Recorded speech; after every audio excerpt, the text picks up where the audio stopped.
Je suis Delphine Volange et j'appartiens à la Société du beau sexe. Le 27 octobre dernier, au Palais de justice de Paris, après une longue attente, nous fûmes quelques-uns à visionner dans une salle annexe la retransmission du procès, intenté par la blonde moitié du petit empereur, à quelques malfaiteurs, pris en flagrant délit d'insolence sur la toile mondiale, la grande chambre des murmures, le flux échevelé des rumeurs et des songes. Plus tôt dans la journée, avant l'ouverture des audiences, régnait dans la foule minuscule du public où j'étais une espèce de gaieté inquiète, un trac incrédule et mêlé d'ironie face à l'officialité des lieux et à l'essaim grouillant des journaleux venus jeter l'opprobre sur toute cette fripouille. Quand apparurent les policemen, l'esprit revêche et joyeux des manifestations de ces 5 dernières années souffla discrètement parmi nous. Puis s'en vinrent les accusés, et l'irréalité drôlatique céda soudain le pas à la vulnérabilité anxieuse des êtres que nous étions venus soutenir dans cette galère, et dont l'apparition digne mais fragile jurait presque avec les simulacres de cette mise en scène. Nous autres ne fûmes donc pas autorisés d'abord à entrer dans la salle d'audience, mais les couloirs du palais bruissèrent de nos contestations bavardes et de l'espèce de fébrilité que nous éprouvions à nous trouver là, dans les coulisses exactement de cette intrigue. D'un air entendu, nous chuchotions entre nous que cet épisode judiciaire synthétiserait un jour, dans l'histoire de notre pays, les détraquements du règne de l'indécence sous lequel nous vivons, et c'est cette prophétie qui nous tint lieu de réconfort. En attendant, j'observais notre effervescence et les visages de tous qu'il me semblait reconnaître intimement, et je perçus un instant que cette séquence de l'espace-temps rejoignait bien des épisodes semblables dans l'histoire de la justice des hommes, et que nos âmes nous assignaient ici un rôle familier dans l'éternel combat entre l'Empire et nous. Les audiences commençaient. Le procureur ayant opté pour un passage des prévenus à la barre par ordre alphabétique, il s'avéra que tous les accusés sans notoriété, ces anonymes des réseaux, ces pauvres bougres du grand dédale des ondes et des échos perdus, passèrent un à un sur le grill à la file, avant les 3 figures les plus fameuses de ce procès,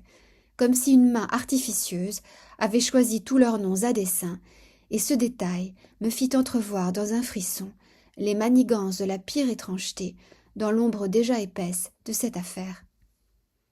Parmi les millions de personnes, subjuguées à travers le monde par l'intense parfum de mystère qui colle à la peau de la blonde épouse du tyranno, parmi cette foule jobarde ou railleuse, ceux qui se tenaient là devant nous, ces hommes simples et ahuris, menacés d'infamie au peloton d'exécution, avaient raflé la mise à la loterie de l'infortune qui les avait désignés, eux, parmi des myriades, dans le labyrinthe planétaire, et ils devaient, séance tenante, se justifier d'un soi-disant forfait dont nous, le public, étions peu ou prou tous coupables, ne serait-ce qu'en pensée. Et je vis bientôt les dames magistrates traduire ces pauvres pécheurs au tribunal de la pénitence et s'acharner sur le défaut de scrupule moral qui caractérisait leurs méfaits à l'encontre de la blonde épouse, la créature sensitive et meurtrie, délicate et désarmée, celle-là même qui les avait conduits manu militari en garde à vue et jetés à la vindicte du peuple de France pour ce qu'il convient d'appeler d'évidence un crime de lèse-majesté envers la patronne. Il est vrai que depuis des années, j'ai croisé bien des gens pour me dire combien elle est tout de bon charmante, et sans doute ce n'est pas du tout drôle, quand on est aussi délicieuse et lettrée, d'être ainsi confondue par le peuple insensé avec un marlou, mais hélas, quand bien même la suspicion générale ne rendrait peut-être pas justice à sa nature, l'aura méphistophélique de son odieux petit époux a déjà trahi aux yeux du monde ce qu'elle ne peut tenir caché plus longtemps au sujet de sa blonde personne, soit le fond brumeux de son âme. Alors que ces dames, les substituts du procureur, continuaient à gourmander les grands garçons tout penauds à la barre, je reconnaissais peu à peu, dans le bien fondé spécieux des accusations, l'esprit de perfidie du pouvoir en place, son infantilisation outrageante et l'injuste cruauté qui me soulevait peu à peu les entrailles. Comme le plus docile des prévenus demandait presque son pardon à la cour pour se sortir de ce cauchemar, on m'entendit grommeler mon indignation sur le banc du fond, mais mes mines exaspérées face à ce supplice ne rendait pas bien compte de ce qui brûlait dans mes profondeurs et me faisait douleur avec lancinance, car une lymphe amère s'épanchait sous ma poitrine et macérait comme dans une vieille plaie. Je m'en suis voulu un instant d'être venu une fois encore boire au malheur du monde, de remuer le couteau sous mon sein, d'en souffrir toujours au même endroit, d'offrir mon cœur en pâture aux vautours. J'avais tenu pourtant à me rendre ici, auprès des vraies victimes de cette affaire, à murmurer sur leur passage les mots de ma sollicitude. Mais après des heures en ce palais, à m'étourdir un peu dans l'agitation de cet événement absurde, à jouer la figurante amusée à l'arrière-scène de ce feuilleton, à me réjouir d'en être, pour de bonnes, mais aussi d'égoïstes raisons, j'avais manqué peut-être à la vigilance et agi à mon insu d'intelligence avec l'ennemi en assistant au spectacle. Ma nausée me rappelait à l'ordre du réel. Les instigateurs de cet épisode étaient bien les mêmes. Les violeurs récidivistes de Justitia, la déesse aux yeux bandés, qui a vu leurs ombres pourtant et saura les poursuivre. Les mêmes ennemis de la rectitude et de la bonté, qui avaient en guise de droit ou de loi générale empêché les infirmières réfractaires à la chimie des enfers de survivre décemment dans notre société, de soigner selon leur vocation. Les mêmes qui avaient favorisé le martyre infect des révoltés aux gilets dorés et de ceux qui furent mutilés au hasard des rues et n'obtiennent pas justice. Les mêmes qui continuent d'inoculer à tout va, malgré les séquelles fatales et tragiques attestées de toutes parts. Les mêmes qui favorisent par défaut les exactions de l'aide sociale aux petits hommes, puisque ce système persiste régulièrement dans l'intolérable et bafoue l'innocence de ses ouailles, malgré toutes les alertes les plus poignantes.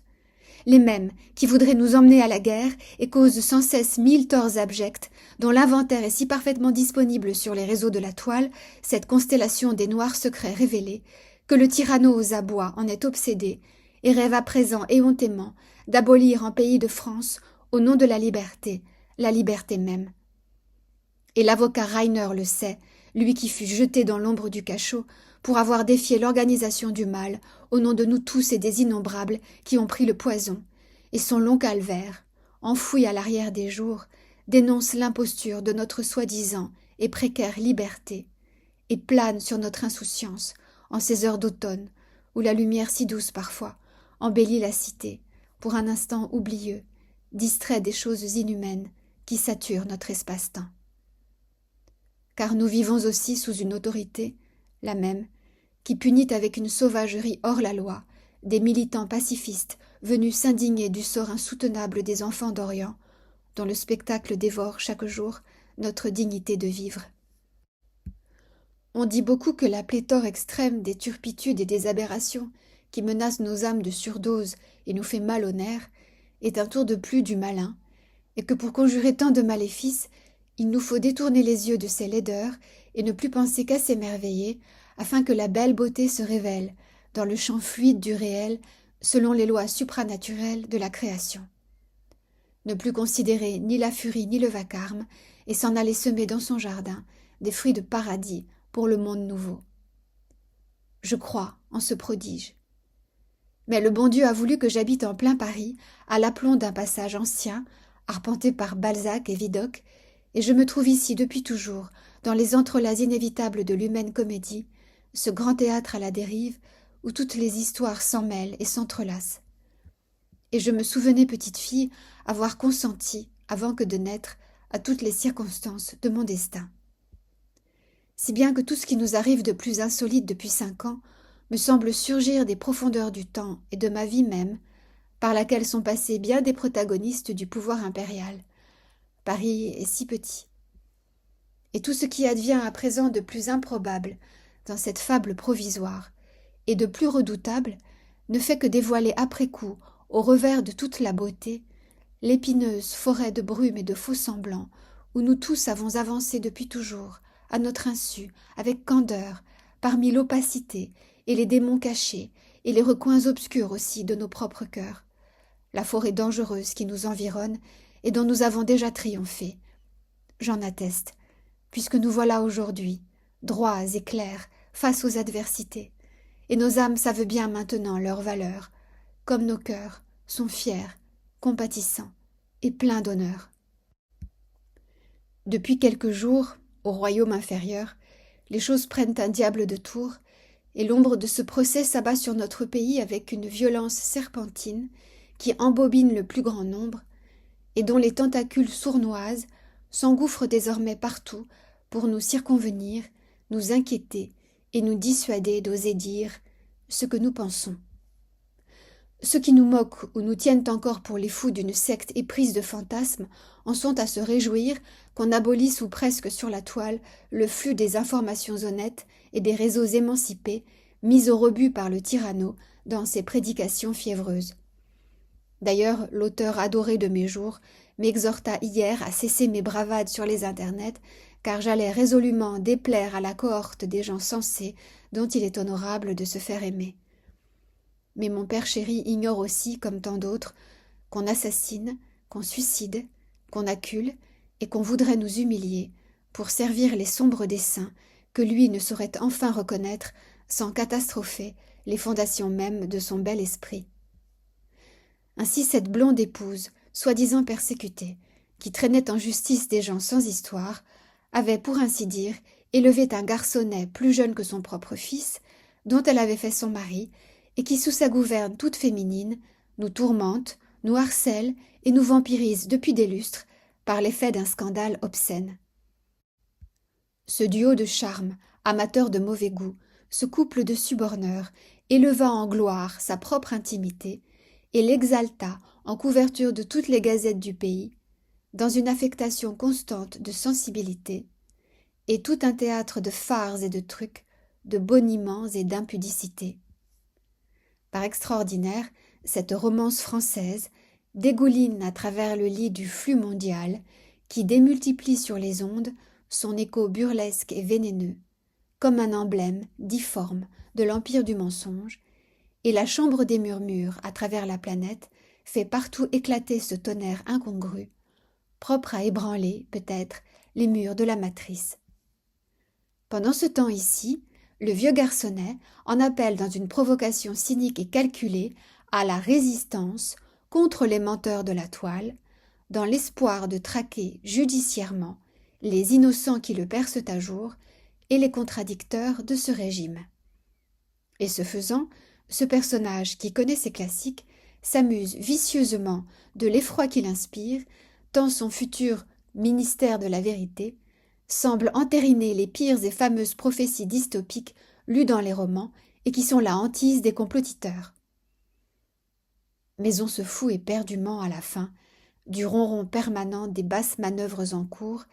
et j'ai dû forcer ma plume à l'instant pour faire état de ces choses que mon instinct supérieur m'intime souvent d'ignorer souverainement,